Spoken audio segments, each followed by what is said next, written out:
Bonjour à tous et à toutes pour ce nouvel épisode du Fauteuil Rouge. Ici on parle film culte, classique, mais surtout on partage nos coups de cœur cinématographiques. Alors faites comme moi, installez-vous confortablement, mettez-vous à l'aise, c'est parti les amis. Cette semaine je vais vous parler d'un de mes gros coups de cœur.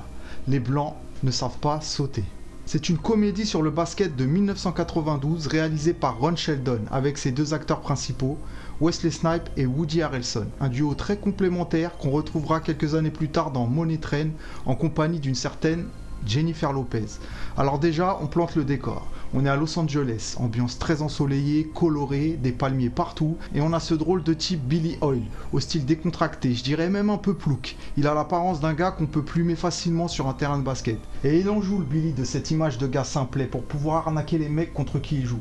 Et c'est comme ça qu'à un moment, il va tomber sur Wesley Snipes, qui campe le rôle de Sidney Dean. Alors lui, c'est tout le contraire. Sidney, il est plutôt grande gueule. Il se la raconte et c'est un gros vanneur. Mais les deux types que tout oppose ont deux points communs. Ils sont chauds au basket et ils n'ont pas un rond dans les poches.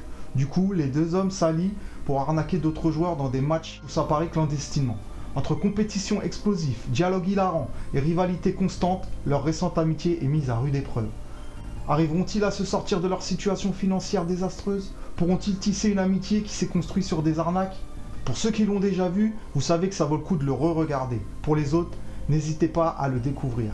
Streaming, plateforme, faites comme vous voulez, mais matez-moi ce film. J'espère que ce nouvel épisode du Fauteuil Rouge vous a plu. N'oubliez pas de liker, commenter, partager à vos amis. Quant à moi, je vous donne rendez-vous la semaine prochaine pour un nouveau coup de cœur. Jusque là, prenez soin de vous. Peace.